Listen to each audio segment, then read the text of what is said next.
नमस्कार। खबरों की खबर में आपका स्वागत है। कहते हैं ना, हर चीज़ की अति बहुत बुरी होती है और यही अति कई बार इतनी महंगी पड़ जाती है कि फिर बात संभलते नहीं संभलती। अब हर मुद्दे पर हलाल शब्द को उछालने वाली मुस्लिम जमात के लिए यही हलाल लफ्ज़ गले की फांस बनता जा रहा है। कहाँ तो दुनिया भर के इस्लामिक देश कोविड के वैक्सीन को हलाल घोषित करने की मांग पर डटे हुए हैं और कहाँ अब इनको खाने के लिए हलाल मीट तक के लाले पड़ने वाले हैं। जी हाँ, सबसे ज्यादा मीट खाने वाली इस जमात को अब हलाल मीट के लिए मारे मारे फिरना पड़ेगा। दरअसल मोदी सरकार ने इस्लामिक देशों को भेजे जाने वाले रेड मीट के पैकेट से हलाल शब्द हटा लिया है। साथ ही रेड मीट के निर्यात से जुड़ी अपनी पूरी पॉलिसी में बदलाव भी कर दिया है। मोदी सरकार की इस जबरदस्त पहल से हलाल रेड मीट आयात करने वाले सभी मुस्लिम देशों को जोरदार झटका लग गया है। जी हां, अपेडा यानी agricultural and processed food products export development authority ने नए साल के साथ ही अपने मैनुअल में बड़े पैमाने पर फेरबदल कर दिया है। दरअसल रेड मीट मैनुअल से हलाल शब्द को हटाने का फैसला एपिडा ने सोशल मीडिया पर हिंदू राइट विंग समूह और सिख संगठनों द्वारा चलाए जा रहे कैंपेन के चलते ही लिया है। हालांकि एपेडा ने यह भी साफ किया है कि हलाल शब्द के लिए सरकार की तरफ से कोई बाध्यता नहीं थी। इस फैसले से मुस्लिम देशों को एक बड़ा झटका तो लग गया है। दरअसल दुनिया भर के मुस्लिम देशों को हलाल मीट सर्टिफिकेट के साथ ही रेड मीट का निर्यात अब तक भारत करता आया है। मुस्लिम देशों को हलाल मीट की ही दरकार होती है क्योंकि ये उनके मजहब से जुड़ा हुआ मुद्दा है। लेकिन अब अपेडा ने इस हलाल शब्द को अपने मैनुअल से हमेशा के लिए हटा दिया है। यही नहीं, अपेडा ने अपने फूड एंड सेफ्टी सेक्शन के उस क्लॉज को पूरे तरीके से हटा दिया है जिससे यह संदेश जा रहा था कि भारत में सिर्फ हलाल मीट ही निर्यात किया जाता है। यही नहीं, अपेडा ने अपने मैनुअल से इस्लामिक, हलाल, उलेमा जैसे लफ्जों को भी हमेशा के लिए ताक पर रख दिया है ताकि विश्व समुदाय के गैर इस्लामिक देशों के बीच अब हलाल मीट को लेकर किसी तरह की कोई आशंका ना रहे। हालांकि इतना बड़ा कदम मोदी सरकार ने कोई रातों रात नहीं उठाया है, बल्कि इसके लिए बहस काफी लंबे समय से चल रही थी। दरअसल पिछले कुछ समय से सोशल मीडिया पर भारत की रेड मीट निर्यात की पॉलिसी को हलाल से जोड़कर टारगेट किया जा रहा था। हालांकि इतना बड़ा कदम मोदी सरकार ने कोई रातों रात नहीं उठाया है, बल्कि इसके लिए बहस काफी लंबे समय से चल रही थी। दरअसल पिछले कुछ समय से सोशल मीडिया पर भारत की रेड मीट निर्यात की पॉलिसी को हलाल से जोड़कर टारगेट किया जा रहा था। सोशल मीडिया पर ऐसे ऐसे पोस्ट शेयर किए जा रहे थे जिनके जरिए ये दिखाने की कोशिश हो रही थी कि भारत सिर्फ और सिर्फ हलाल रेड मीट का ही निर्यात करता है और झटका मीट भारत में तैयार ही नहीं किया जाता। यहां तक कहा गया कि भारत के सभी स्लॉटर हाउसेज में तो शरीयत के हिसाब से मौलवी की मौजूदगी में ही इस्लामिक कलाम पढ़ पढ़कर जानवरों को हलाल करने की पॉलिसी है। यही नहीं, इस्लाम में तो जानवरों को मारने के लिए मशीन का इस्तेमाल तक हराम माना गया है। ऐसे में सवाल ये उठ रहा है कि भारत जैसे सेकुलर देश में किसी इस्लामिक देश के कट्टर नियमों को फॉलो क्यों किया जा रहा था।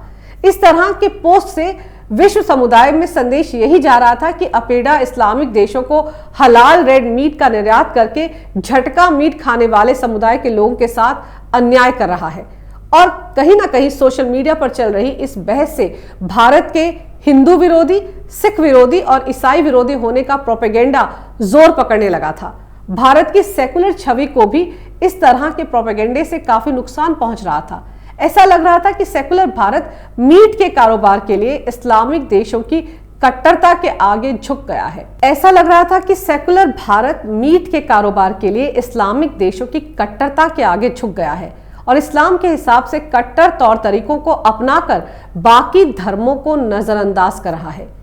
यही भारत विरोधी एजेंडा गैर इस्लामिक देशों में भारत की छवि को बहुत नुकसान पहुंचा रहा था और अपनी इसी इमेज को सुधारने के लिए मोदी सरकार ने एक बड़ा कदम उठाते हुए एपिडा के मैन्यूल में बड़े पैमाने पर बदलाव ही कर दिया।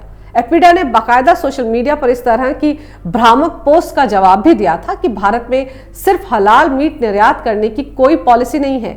हलाल मीट सर्टिफिकेट मुस्लिम देशों की जरूरत है, उसे देने की जिम्मेदारी भारत सरकार की नहीं है।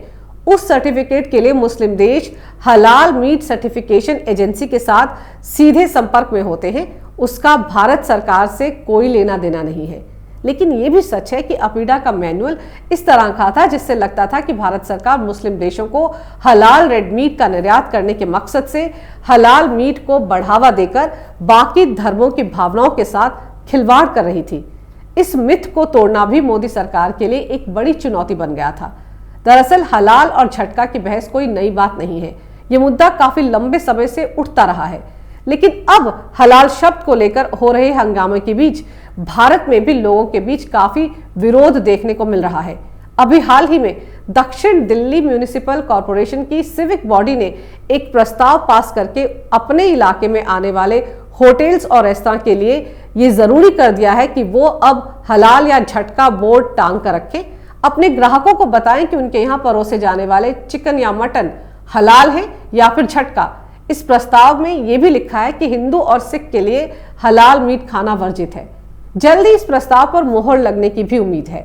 यही नहीं, दिल्ली में क्रिसमस से ठीक पहले ईसाई समुदाय के लोगों ने भी हलाल मीट को लेकर काफी ऐतराज जताया था और कहा था कि अब वो हलाल मीट का बहिष्कार करेंगे। ईसाई समुदाय के इस फैसले को हिंदू समुदाय के लोगों ने भी समर्थन दिया है। उनका कहना है कि हिंदू धर्म के लोग हलाल मीट बेचने और खाने के लिए मजबूर हैं। क्रिश्चियन एसोसिएशन CASA ने ईसाइयों से अपील की है कि हलाल मीट को अब वो अपने खाने के टेबल पर जगह ना दें। सच तो यह है कि भारत जैसे सेकुलर देश में इस्लाम के हिसाब से हलाल मीट तो बहुतायत में उपलब्ध है, पर हिंदू, सिख, ईसाई समेत बाकी धर्मों के लोगों के बारे में किसी ने कभी सोचा ही नहीं। उनके धर्म के हिसाब से उनके लिए झटका मीट उपलब्ध करवाने की मांग पर पिछली सरकारों ने तवज्जो ही नहीं दी। सवाल ये कि अगर आप एक धर्म विशेष की मान्यताओं को सम्मानित करते हो तो बाकी धर्मों के साथ सौतेला व्यवहार क्यों करते हो? मुस्लिम समुदाय की कट्टर सोच बाकी धर्मों पर क्यों थोपी जा रही है? वैसे देखा जाए तो जब से चाइनीज वायरस कोविड-19 के वैक्सीन तैयार हुए हैं तब से हलाल लफ्ज ने बहुत ज्यादा जोर पकड़ लिया है। ये वैक्सीन मुसलमानों के लिए हलाल है या फिर हराम है, इस मुद्दे पर लगभग सभी मुस्लिम देशों में बवाल मचा हुआ है।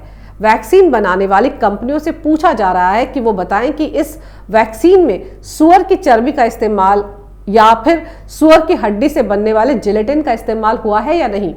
कंपनियों से कहा जा रहा है कि वो साफ करें कि किस तरह के कंपोनेंट्स इस वैक्सीन में इस्तेमाल किए गए हैं। इसके लिए कई मुस्लिम देश तो UN तक जा पहुंचे हैं और इस बात की गुहार लगा रहे हैं कि कोविड-19 के वैक्सीन में इस्तेमाल किए गए कंपोनेंट्स से जुड़ी सारी जानकारी को सार्वजनिक किया जाए।